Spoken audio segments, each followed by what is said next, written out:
Surah Al-Fatihah memiliki keistimewaan-keistimewaan yang tidak biasa, karena kemudian surah ini diliputi dengan nama-nama dan sifat-sifat yang juga sangat istimewa, yang memiliki nilai-nilai diantaranya: satu, memberikan petunjuk kepada kita pembacanya agar meneladani setiap keistimewaan yang melekat pada surah dimaksud, atau juga mengerjakan perbuatan-perbuatan mulia sehingga menghasilkan sifat-sifat yang melekat pada diri kita, sehingga dikenal dengan itu sampai kita wafat menghadap Allah Subhanahu wa taala.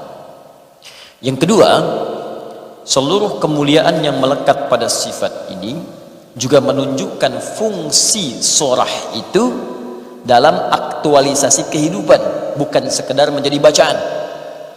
Kalau kita sebutkan misalnya surah Al-Fatihah ini adalah Asy-Syafi, sang penyembuh dengan izin Allah Subhanahu wa taala, maka bacalah surah itu ketika kemudian kita dihadapkan pada penyakit tertentu, apapun penyakitnya. Karena itu nanti di pertemuan sebelumnya bahkan telah kita kisahkan bagaimana seorang dari kepala suku, ketua kabilah, tersengat kalajengking itu sampai dengan sekarat, racunnya sudah menyebar, medis kemudian sudah angkat tangan, tabib sudah kemudian tidak mampu berkata menyembuhkan, maka seorang sahabat dengan izin Allah Subhanahu wa taala membacakan Al-Fatihah ini, lantas kemudian dengan izin Allah diberikan kesembuhan. Karena dia paham fungsinya, Asy-Syafi, bacakan sembuh. Ya kan? Kemudian ada fungsi-fungsi yang lain misalnya, ya, Ummul Kitab, Asasul Quran, ada Al-Kafi, Ar-Ruqyah, Ruqyah untuk mengangkat hal-hal negatif yang ada pada diri seseorang. Ya, tidak terkait dengan jin saja, tidak, sifat-sifat buruk tuh. Ruqyah dengan diri sendiri. Ya, selalu iri hati pada orang misalnya, punya sifat dengki, dendam berlebihan. Ya, hati-hati, merasa bahagia kalau orang susah. Bahagia nih kalau dia susah nih. Nah, itu bahaya, itu sifat itu. Bahkan kata Al-Quran diisyaratkan orang hasad itu sampai malam gelap gulita itu nggak bisa tidur. Makanya kita berlindung dari penyakit hasad ini, karena dampaknya ini bisa membuat kita pun gelisah yang terkenanya, sampai tidur pun nggak enak. Qul a'udzu birabbil falaq min syarri ma khalaq wa min syarri ghasiqin idza waqab wa min syarri naffatsati fil 'uqad wa min syarri hasidin idza. Perhatikan, orang hasad itu disamakan dengan penyihir. Awas, naffatsati fil 'uqad, ya, sama dengan penjahat di waktu malam, ghasiqin idza waqab. Kalau Anda tinggal di satu tempat misalnya, masuk ke satu tempat atau hutan belantara yang banyak perompaknya, tiba waktu malam, tenang nggak? Tidak. Karena kapan saja bisa dirampok, kapan saja bisa dirampak, Anda nggak tenang. Sama dengan begini, Anda ingin uji nyali, mau ada TV mau nggak? Masuk kemudian ke suatu tempat, rumah yang sudah ada bongkahannya, tidak ada tuannya, ada pohon tumbuh di dalamnya, ya, tiba-tiba mau tidur di situ, belum masuk sudah bergerak, wah, terdengar suara, apalagi jelas terdengar, balik siap, katanya kan. pulang dan sebagainya, dan suara terdengar, pulang, ya kan? Baik, mau tidur di situ tenang nggak? Tidak. Dan naffatsati fil 'uqad ghasiqin idza waqab. Sama orang hasad juga begitu. Hati-hati. Kalau antum hasad, baik yang dihasadi atau yang hasad itu nggak bisa tenang. Bahkan mau tidur pun masih mikirkan orang yang dihasadi. Capek hidupnya. Dalam mimpi pun masih ke bawah juga. Gara-gara dia dibeli kulkas dalam tidur, Anda bayangkan. Masih ke bawah, hidupnya nggak enak. Wa min syarri hasidin idza hasad. Nah, kalau ada penyakit seperti itu, riya ka, iri hati ka, dengki ka, sum'ah ka, ruqyah. Apa di antara alat ruqyah? Bukan cuma yang kul ats-tsalatsa, al-mu'awwadz ats-tsalaats. Ya, qul a'udzu birabbil falaq, qul a'udzu birabbin nas, sebelum keduanya qul huwallahu ahad. Selain tiga surah itu Al-Fatihah. Karena itu Al-Fatihah disebut dengan surah Ar-Ruqyah. Ruqyah pertama Al-Fatihah sebelum yang lain. Maka praktekkan. Ini bukan sekedar dibaca kemudian dalam sholat, betul dibaca di rukun. Kenapa Allah tempatkan rukun itu? Supaya membiasakan diri kita. Makanya orang sehat itu jiwanya pun sehat. Orang sholat jiwanya sehat, pikirannya sehat. Karena tiap hari dia meruqyah dirinya 17 kali dalam sehari. Makanya kalau ada orang sholat, masih iri hati, masih dengki, masih dendam, masih hasad, pasti ada yang salah dengan sholatnya. 17 kali, ini ada gelas nih kotor, dibersihkan 17 kali, masih kotor juga. Bagaimana cara membersihkannya? Mungkin dia mengelap pakai lap yang sudah ada olinya, jadi kotor juga. Sama juga sholatnya tidak benar. Jadi kalau orang 17 kali ruqyah dengan Al-Fatihah, kan Al-Fatihah kan sehari 17 kali bagi seorang muslim baligh, berakal.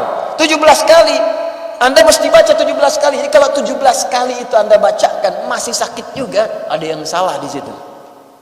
Ruqyah itu rahasianya kenapa jadi rukun. Kenapa mesti kita baca? Karena Allah inginkan fisik kita sehat, jiwa kita sehat, dan sempurna cara berikhtiar dalam kehidupan kita. Jadi kalau sholat itu benar, semuanya itu maksimal. Rezeki datang, jiwa kita sehat, fisik kita kuat, karena Syafi mengangkat semua penyakit. Quran surah ke-17 ayat ke-82, wa nunazzilu minal qur'ani ma huwa syifaa'un wa rahmatun lil mu'minin. Kami turunkan dari ayat Al-Quran itu minnya tab'id, sebagian.